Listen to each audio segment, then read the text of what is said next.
Permisi, boleh tanya nggak barang apa yang kamu sekarang lagi pegang yang paling mahal? Handphone kalian. Sepatu kali ya? Sepatu mungkin ya. Oke, kalau HP-nya Kak? HP 17 Pro Max. Mungkin HP kali ya? Oh, oke. Untuk nominalnya boleh tahu? 15 juta. Oke. Kemarin sih sekitar 28. Sekitar 1,2 juta itu merek New Balance. Menurut kamu seberapa penting barang yang kamu pakai untuk meningkatkan kepercayaan diri kamu? Menurutku pribadi sih nggak terlalu ya, tapi kan balik lagi ke diri masing-masing. Buat kepercayaan diri sih penting banget. Memang itu tujuannya sih, Kak. Karena menurut saya yang paling penting adalah gimana saya nyaman pakainya dan saya pede. Jadi apapun mereknya kalau saya nyaman pakai sebenarnya nggak ada masalah. Penting sih menurut aku, karena makin kelihatan mahal aja kalau misalkan terbaru. Oke. Kalau kamu keluar nih, kamu sendiri keluar ke rumah tanpa barang branded atau HP terbaru, itu akan mengurangi rasa percaya diri kamu nggak? Ya, kalau aku sih ya, kalau emang enggak ya udah nggak usah keluar rumah. Enggak sih. Enggak sih, yang penting ada HP untuk komunikasi. Kalau saya nggak sama sekali, karena balik lagi, karena dari awal saya nggak terlalu dalam tanda kutip memperhatikan merek, jadi saya nggak masalah sama sekali sih. Jadi saya ya keluar rumah aja gitu. Terus menurut kamu, apakah wajar jika menilai seseorang yang sukses itu dari apa yang mereka kendarai atau apa yang mereka pakai? Wajar, karena semakin dia pakai yang terbaru, mobil yang bagus, berarti kan dia punya uang ya. Wajar sih, karena itu salah satu bentuk pencapaian mereka ya. Mungkin kita entah dia mau menunjukkan kesuksesan dia atau enggak, tapi menurutku itu wajar. Wajar. Itu kenapa aku pakai ini, aku keseharian gini ya wajar sih. Jadi menilai Ya realistis aja gitu, kita akan menilai seorang dari pandangan pertama ya, atau kita lihat dulu gitu kan, ya itu udah wajar sih intinya. Kalau saya lihatnya mungkin banyak orang-orang juga menilai seperti itu. Menurut saya nggak salah. Tapi kalau menurut saya pribadi kan kesuksesan bisa konteksnya banyak ya. Jadi menurut saya nggak terlalu valid kalau misalnya cuma dicap dari apa yang mereka pakai atau mereka kendarai. Jadi menurut saya variabelnya terlalu banyak dan merek nggak jadi satu-satunya yang bisa diukur dari penampilan aja. Seperti itu sih. Oke, thank you Kak ya. Ya, sama-sama.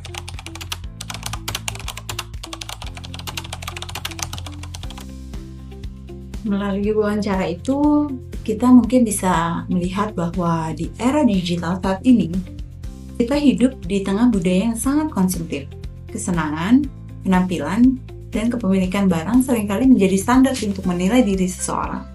Namun di sisi lain, masih ada individu yang memilih untuk tidak mengikuti arus tersebut. Dari sini, kita bisa melihat ada dua pola hidup yang berbeda. Hedonis dan non-hedonis. Individu hedonis adalah mereka yang menjadikan kesenangan sebagai tujuan utama hidup mereka.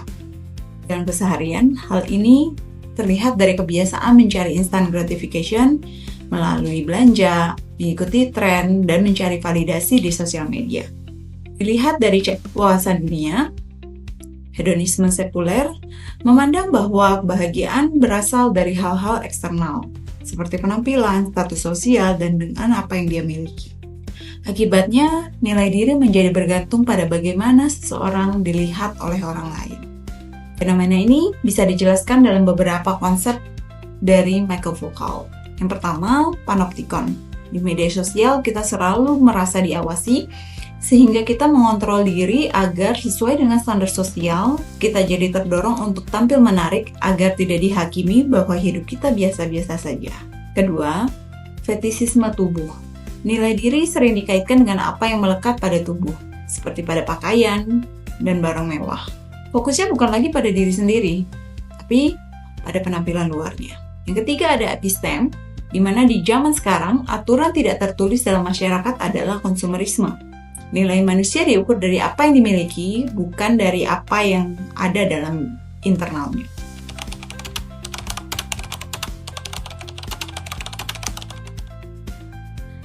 Individu non-hedonis adalah mereka yang tidak menjadikan kesenangan sebagai tujuan utama hidup. Mereka cenderung lebih fokus pada kebutuhan, makna hidup, dan juga keseimbangan.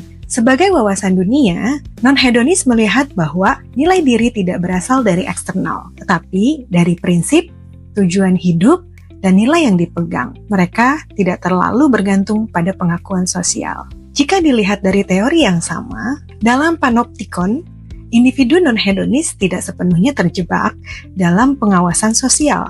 Mereka tidak merasa harus memenuhi standar tertentu untuk mendapatkan validasi. Dalam fetisisme tubuh, mereka tidak menjadikan tubuh atau barang sebagai sumber nilai diri, tetapi lebih melihatnya secara fungsional.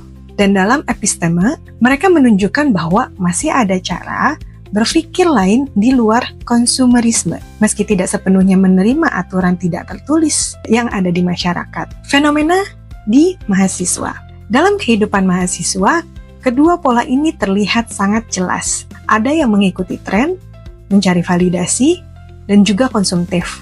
Tapi, ada juga yang hidup lebih sederhana, fokus pada kebutuhan, dan tidak terlalu bergantung pada media sosial. Hal ini menunjukkan bahwa meskipun budaya hedonisme kuat, individu tetap memiliki pilihan untuk menentukan cara hidupnya. Dari sini kita bisa melihat bahwa gaya hidup hedonis dan non-hedonis bukan hanya soal pilihan pribadi, tetapi juga dipengaruhi oleh sistem sosial yang membentuk cara kita berpikir. Namun, pada akhirnya tetap kita memiliki kesadaran untuk memilih apakah kita ingin terus mengikuti arus atau mulai membangun identitas berdasarkan nilai yang lebih dalam. Karena pada akhirnya, nilai diri kita bukan ditentukan oleh apa yang kita miliki, tetapi oleh siapa kita sebenarnya.